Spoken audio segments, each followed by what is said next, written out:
Então, hoje, nós temos a nossa querida Cláudia Amaral, que é do Centro Espírita Ibirajara, que vai nos trazer o estudo da tarde de hoje, né? A nossa Cláudia, ela já está virando irmã da nossa congregação, porque sempre que podemos, nós recorremos a ela e ela está sempre solícita, né? Boa palestra para você, querida. Oi, eu que agradeço muito, estou assim até emocionada, confesso que a gente fica aqui meio... É uma alegria estar aqui, né? Depois de tanto tempo, né, que nós passamos por tantas coisas. E para falar de um tema desafiador, que é resiliência e felicidade. Acho que vou fazer tudo diferente do que eu planejei, porque me veio assim uma ideia de pensarmos juntos o quanto de mudanças, o quão diferente nós estamos hoje, né? Nesse retorno, nesse primeiro dia de retorno no domingo. Então, a gente já pode aproveitar e fazer uma autoavaliação, né? O quanto mudou, como o nosso sentimento se encontra, as nossas posturas, as nossas vidas, a forma como vivemos e encaramos os fatos que acontecem conosco, a estrutura familiar que temos, que muitas vezes, para muitas pessoas, foi alterada em relação ao período anterior de março de 2020. Isso tudo já vai mostrando para a gente o nosso grau de resiliência. Isso tudo vai mostrando para a gente o quanto nós somos muito mais fortes e capazes do que em algum dia imaginávamos que seríamos, e também nos mostra que a gente ainda precisa fazer força em algumas áreas, né? Então, a conduta, eu acho que não é bater palmas nem ficar triste, mas ser maduros e avaliarmos o que precisamos ainda avançar e o que já fomos bem, o que já lidamos bem, o que já conseguimos superar. Essa é a proposta cristã de amadurecimento, de crescimento moral, porque Cristo em nós é uma postura de maturidade e aperfeiçoamento moral. Cristo em nós não é uma postura de sermos mais bonitos, mais ricos, exibirmos mais isso ou mais aquilo, sem desprezar todas as nuances da nossa vida de encarnados, que é importante para a nossa vida, né, para a nossa manutenção aqui. De fato, nós precisamos, mais do que nunca, entender que o essencial está muito mais ligado à parte emocional, dos nossos sentimentos, à parte moral, à nossa evolução. E hoje a gente até consegue enxergar isso com mais clareza, né? Parece que repetir palavras, isso ajuda, o estudo ajuda, mas a vivência é fantástico, né?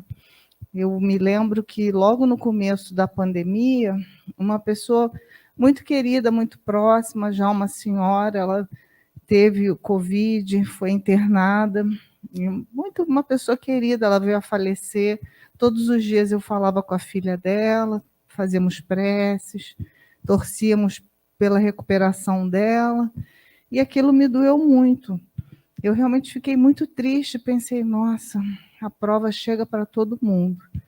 E nesse ano de 2021, meu pai contraiu o Covid, e ele também faleceu. E os sentimentos são tão diferentes, então hoje, quando eu sei a pessoa tal ou qual está doente, a minha dor é maior do que quando foi com a mãe da minha amiga, que eu gostava, conhecia. Então, vejam como é necessário que passemos pela prova para termos uma relação de empatia com o outro, com a dor do outro. Parece que a gente precisa dessa leitura, muito embora saibamos, muito embora, né, tenhamos uma rotina de estudos, um compromisso pequeno, singelo, dentro das nossas possibilidades, mas precisamos viver. E quando vivemos com coragem, dizem os espíritos, nós conseguimos ganhar uma maturidade, uma rigidez moral. É como aquele que se propõe a correr ou fazer alguma atividade física e fica lá olhando o seu treinamento. É mais ou menos assim que acontece com a alma. É o treinamento da alma, né? Emmanuel diz que a doença é clínica de embelezamento para o espírito. Eu acho que esses momentos que nós estamos passando é a nossa clínica de embelezamento. Nós certamente estamos hoje muito mais bonitos do que estávamos antes da pandemia. E para começar, eu fiquei pensando, né, como é que nós vamos começar esse estudo? Eu vou tirar o óculos, que isso embaça, né? Daqui a pouco eu boto de novo, a gente está se adaptando. E aí eu estava lendo no jornal O Globo de ontem, isso é uma notícia pública, né? Então não tem problema divulgar.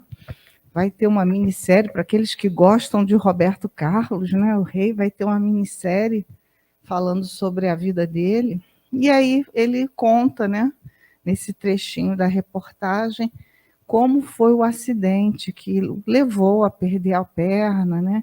E ele conta, né? Eu nem sabia, porque a gente tem curiosidade, ele nunca fala disso, né? E não é porque é espírita que a gente abandonou a condição de fofoqueiro, né? A gente é espírita fofoqueira. Eu fui lá ver, né, como é que foi, que ele nunca falou. E aí ele contando que foi quando foi um acidente com um trem, era dia de festa na cidade, e ele criança, ele ficou, né, perdeu a perna, e ficou desde pequeno até os 13 anos. Então, ele não disse qual era a idade que tinha acontecido, mas imagino que deva ter sido algum tempo de mais de 2, 3, 4 anos. E ele ficou sem prótese, sem nada, e ia para a escola de muleta. E ele falava, olha, brincava do mesmo jeito, corria do mesmo jeito, dentro do possível, lá com as muletinhas, até que o pai dele disse, não, ouvi falar que lá no Rio de Janeiro tem um médico que coloca, né, uma prótese, encaixa, e aí vai poder andar sem precisar das muletas. Aí veio ao Rio, ele é do Espírito Santo, né, os fãzocas que me corrijam, que eu não sou assim, não sei todos os detalhes, não. E aí o pai trouxe, mas infelizmente não deu certo. Aí voltaram. E ele ficou triste, claro, né? Ele já era adolescente nessa época. E depois, o pai ouviu falar de novo que no Rio de Janeiro tinha outro médico que ele, criança, ele reputava, ele lembrava que chamavam o médico de alemão. E aí eles vieram e esse médico colocou a prótese e ele disse que quando voltou para a cidade dele, acho que Cachoeiro de Itapemirim, né? Vocês vão abanando a cabeça, assim, que aí eu sei que eu estou falando certo. Ele foi para um baile, foi comemorar, foi para um baile. E eu fiquei pensando, nossa, se fosse comigo, se eu fosse criança, se perdesse uma perna, né? Passasse por aquilo tudo, eu ia ficar bem retraída. Então, acho que é um bom exemplo de resiliência, de compromisso, né? É um exemplo de força, de coragem. Nós temos, dentro da doutrina espírita, vários exemplos. Claro, Chico Xavier, né? Todos conhecem a história dele. Nós temos Benedita Fernandes, uma paulista que hoje desencarnada, nos socorre, né, do plano espiritual, Anália Franco, né? Eu cito mulheres, porque eu acho que aquelas mulheres do início do século passado, elas tinham a questão de serem mulheres e estarem liderando alguma coisa dentro do movimento espírita, né? Alguma obra social, algum trabalho voltado para o bem. Então, penso que o nível de dificuldade é maior, mas não desmerecendo ninguém, nenhum gênero. E nós temos várias outras pessoas, mas parece, né? Gandhi, Joana de Ângeles cita Gandhi, numa frase que ela fala sobre superação, em que Gandhi afirmava que não se deve matar o indivíduo hostil, mas matar a hostilidade neste indivíduo. Então, nós não devemos rejeitar a doença, o doente, e sim a doença. É mais ou menos isso. Então, aquela pessoa que é má, ela não é má, ela está ali temporariamente adoecida e precisa do nosso olhar.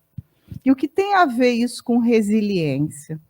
Né? Então, exemplos de espíritas, de não espíritas, de pessoas de outros credos, mas o que essas pessoas têm em comum para terem essa capacidade de superar grandes obstáculos na sua encarnação, que é o conceito de resiliência? Essas pessoas têm fé no futuro. Essas pessoas têm fé em si próprias. Essas pessoas têm fé em outros indivíduos, que é justamente a fala de Gandhi.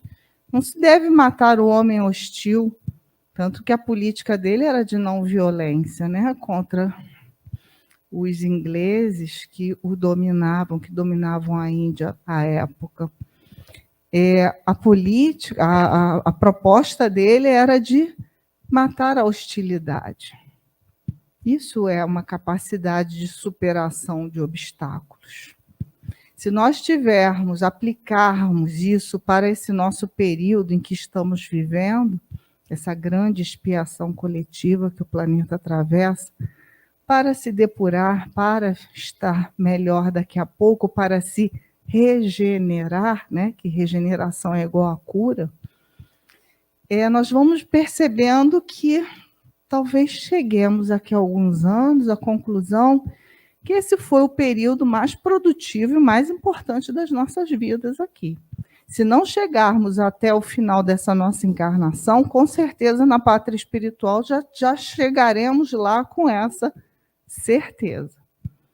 Estamos vivendo o período mais importante, mais produtivo, mais profícuo, mais fértil da nossa existência atualmente enquanto encarnados. E os desencarnados também, né? Porque eles também estão aqui vivenciando conosco, né?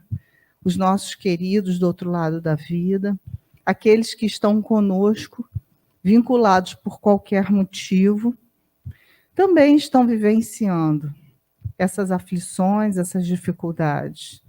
Então, isso vale para os dois lados da vida.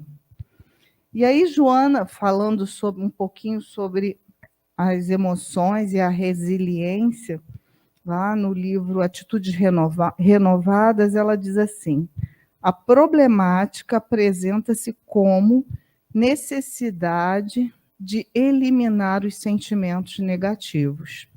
Então, vejam, se nós acordamos tristes, desanimados, a gente sabe, lê o jornal, aquelas notícias todas difíceis, nossa própria situação financeira, familiar, emocional, instável, insegura, porque às vezes até está tudo bem, mas só o medo de pode acontecer já nos traz um desconforto, já nos traz uma ansiedade.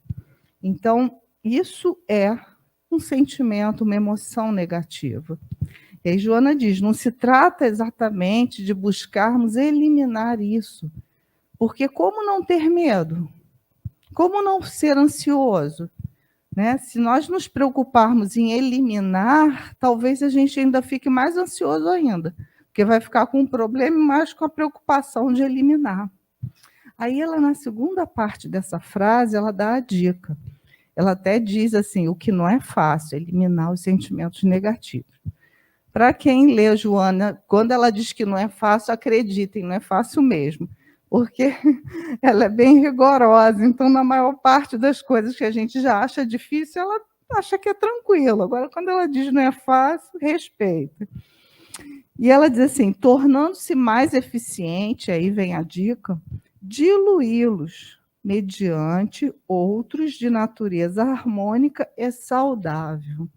Então, ela está propondo, no nosso dia a dia, o nosso exercício de resiliência.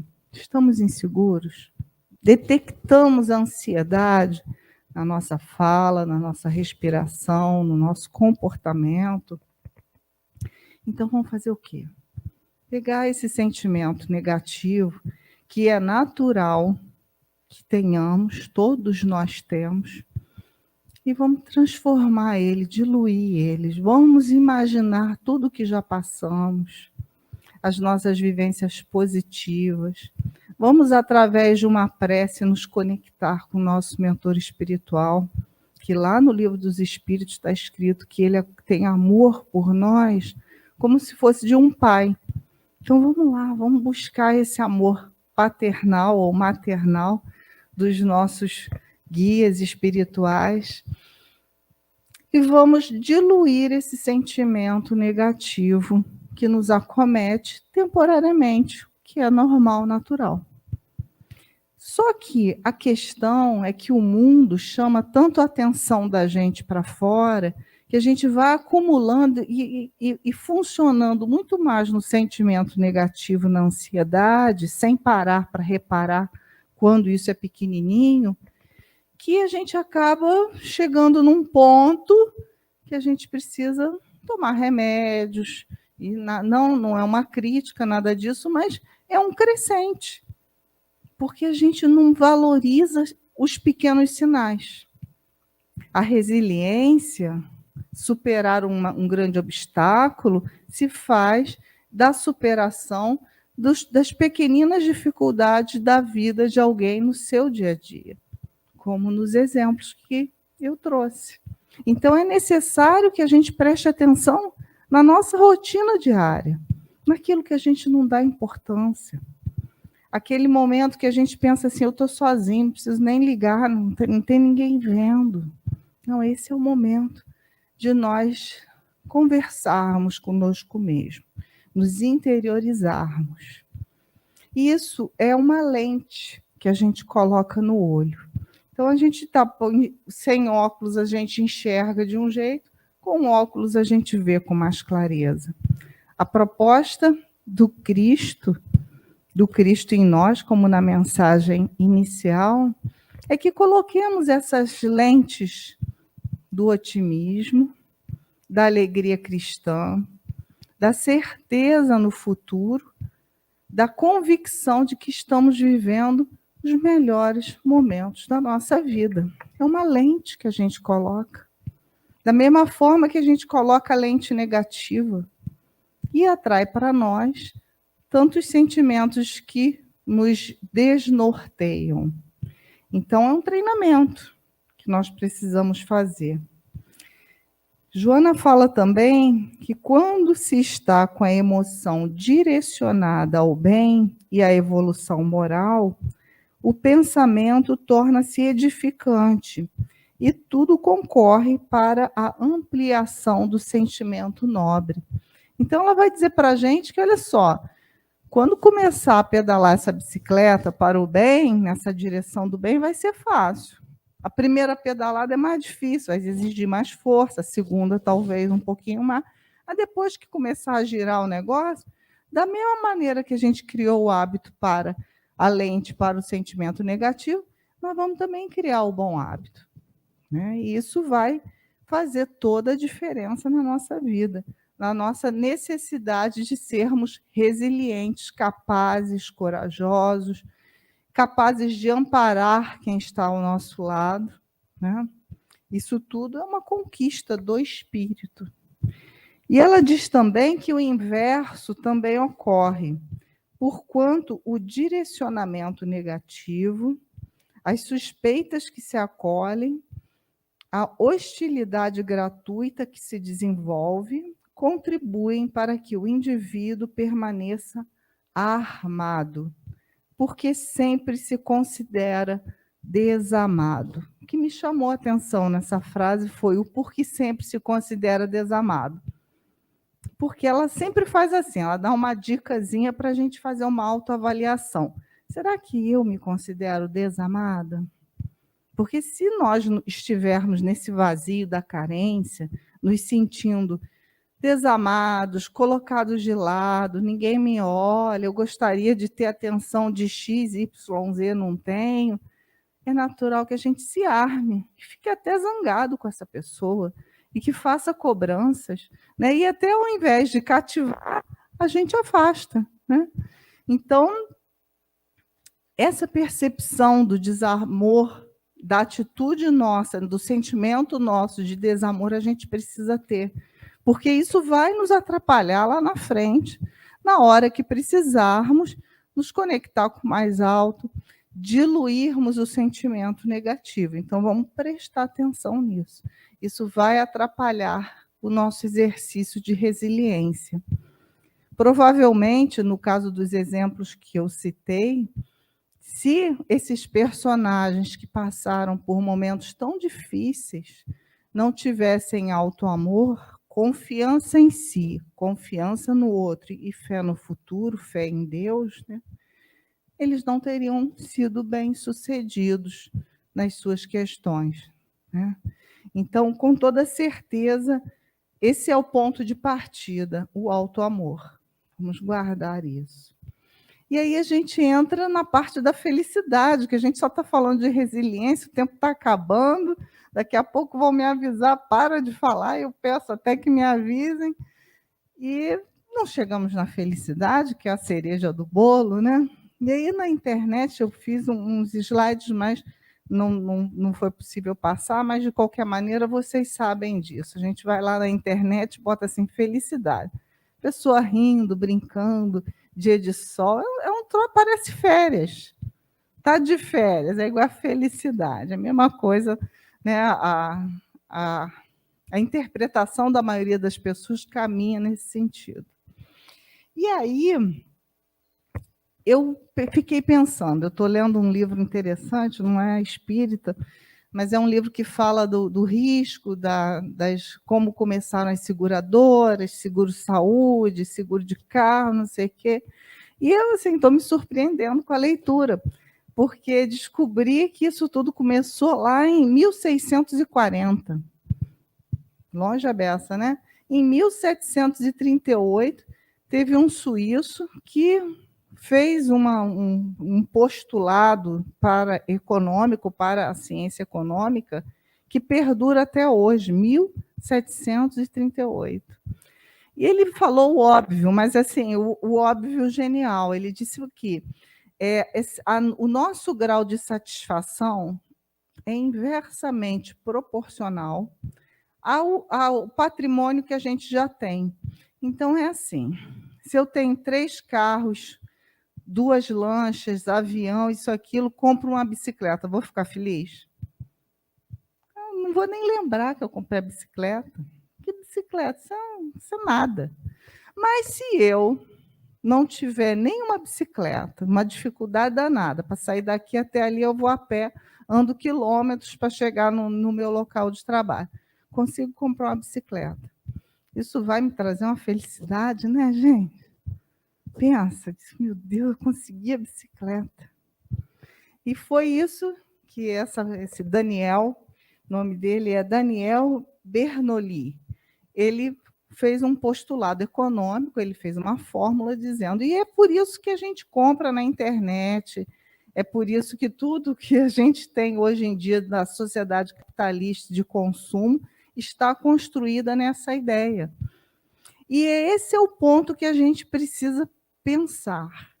Isso nos leva a imaginar que felicidade é igual a satisfação de desejos. E não é nem necessidade que eu falei, não. Falei satisfação de desejos. E é mais ou menos assim. Ele diz, né, no livro que uma figura mitológica do rei Midas, né, aquela história que em tudo que tocava virava ouro, que ele é o homem mais infeliz da Terra.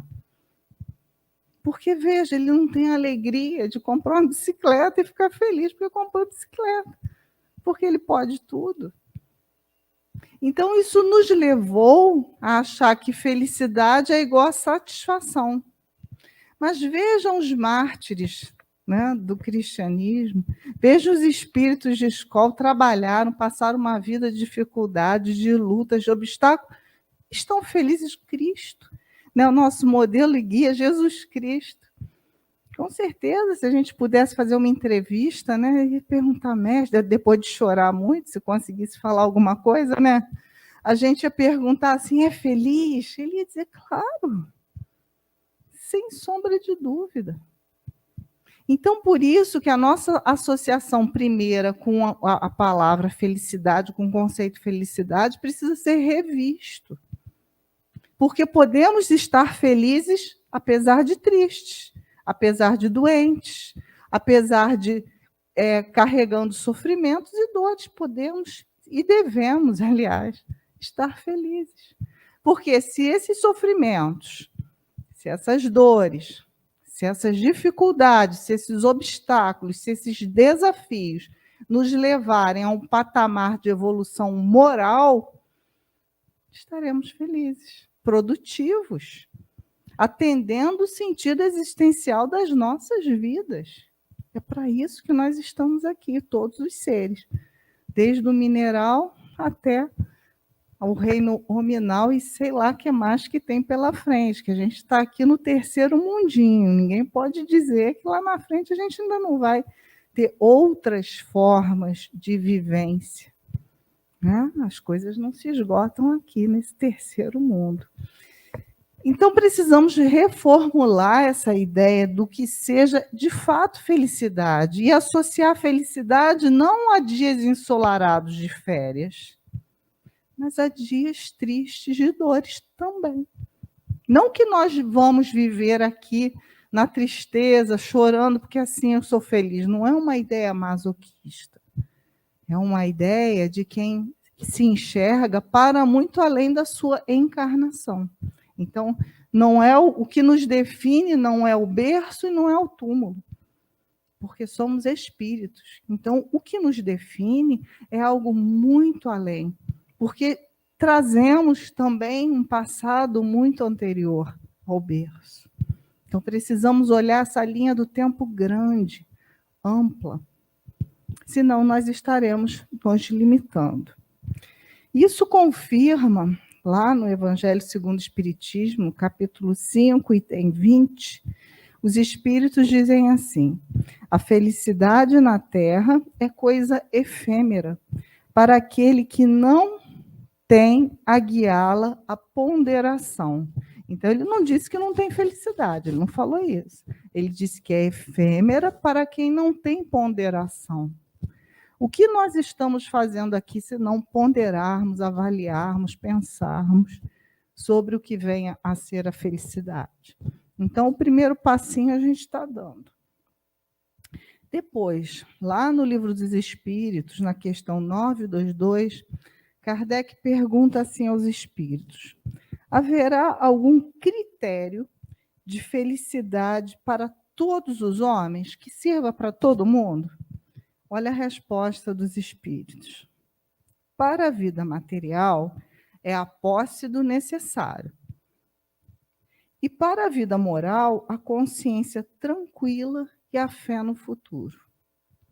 Vejam, esses exemplos de resiliência têm a ver com o quê? Com trabalho, boa disposição, fé, atitudes positivas diante de desafios.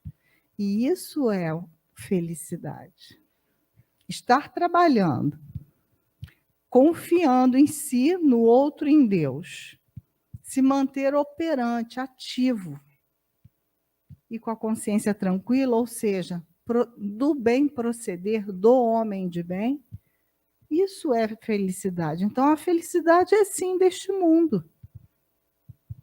A felicidade é deste mundo. É que a gente pega aquele trechinho do Evangelho e não contextualiza, porque lá eles falam que aqui a gente não vai nunca viver a felicidade absoluta. Estaremos sempre vivendo a felicidade relativa. Então, teremos dias de tristeza, sim, mas isso não quer dizer que sejamos infelizes por isso. Teremos períodos mais complicados, outros momentos mais fáceis, mas isso não quer dizer que nós sejamos infelizes, porque a infelicidade ou a felicidade é um sentimento que a gente vai experimentando no dia a dia, no momento a momento. Se quando estivermos nos sentindo infelizes porque desamados, conforme lá aquela frase de Joana, precisamos o quê? Diluir esse sentimento negativo e logo um panorama mental se estabelecerá em nós e vamos poder superar essa momentânea dificuldade. Porque, claro, ainda estamos num período espiritual de infância para adolescência. Somos quase adolescentes. Então, temos muitas dúvidas, muitas incertezas. Por fim, né, acho que já está quase, né? Lá no livro... Oi? 5 minutinhos. Lá no livro O Ser Consciente, Joana de Ângeles diz para a gente assim, ela dá 2 dicas importantes. Ela diz assim, buscar a felicidade hoje, apesar das dificuldades, mudando a perspectiva pela qual enxergamos os fatos. Então, aliás, ela tem um livro que o título é Seja Feliz Hoje. Não é amanhã, não é quando eu morrer, não é quando eu ganhar na loto, não é nada disso. Não vamos confundir felicidade com satisfação.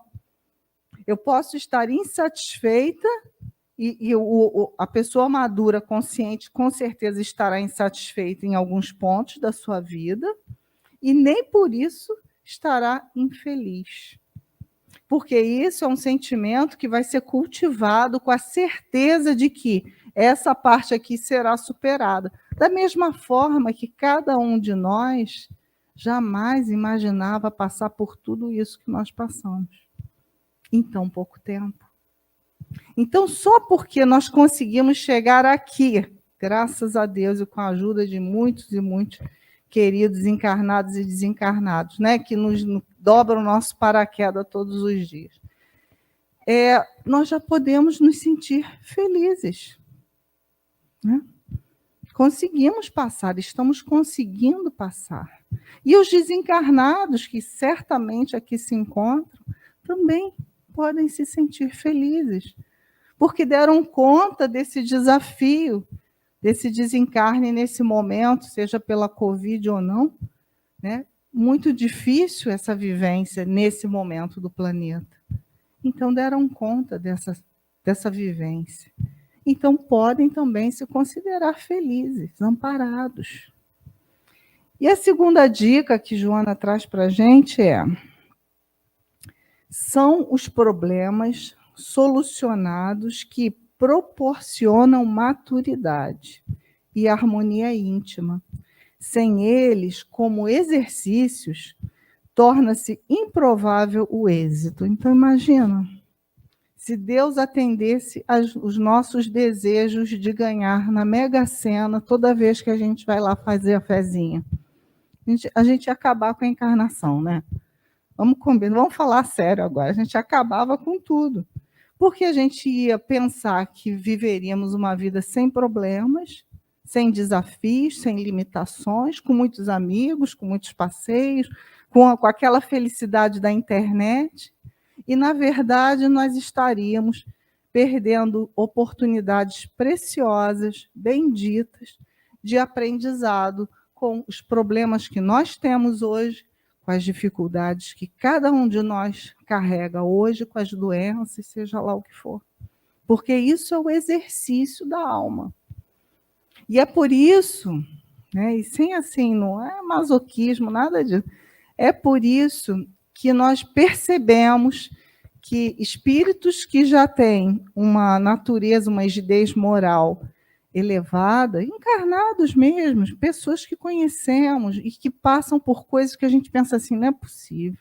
Né? Eu tenho uma amiga que outro dia eu disse para ela, nossa, você é um exemplo para mim, porque tantas dificuldades ela passou a partir de dezembro de 2020, olha, pouco tempo, né? Não tem nem um ano, tantas dificuldades que ela passou, e ela está sorrindo, ela está...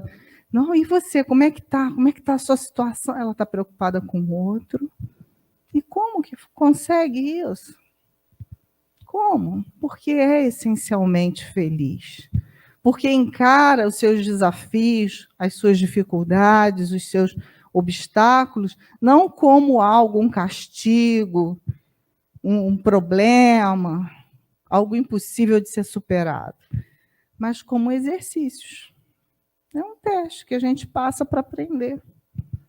E que bom que é assim, porque eu acho que essa vida vazia de felicidade da internet, da rede social, a gente não ia aguentar viver ela mesmo, né?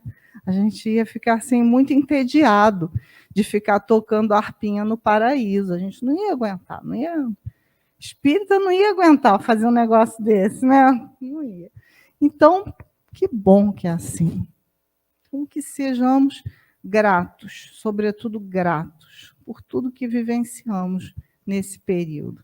Que estejamos com os nossos corações felizes, porque com certeza avançamos, com certeza curamos muitas doenças em nós, com certeza aquelas que ainda portamos, nós iremos ter força, capacidade de superar também, porque superação é a palavra que vai nos acompanhar até o final dessa nossa encarnação, pelo visto. Isso é muito bom. Isso é um aprendizado muito bom, né? Então, que Deus nos abençoe, que Francisco de Paula, esse salão que, nossa, tantas vezes eu me senti aqui, nas minhas preces, eu dava uma corridinha mental para cá, e especialmente, né, com essa questão do meu pai, eu pensava muito em Francisco de Paula, até falei isso para o Giuseppe, nossa, toda hora eu estou pensando lá. Então, assim, meus agradecimentos, minha gratidão imensa a todos os espíritos superiores, aos mentores desta casa, que eu sei que não cochilam, eles nos olham, eles nos acolhem, eles nos abraçam, eles sabem das nossas dores e das nossas necessidades.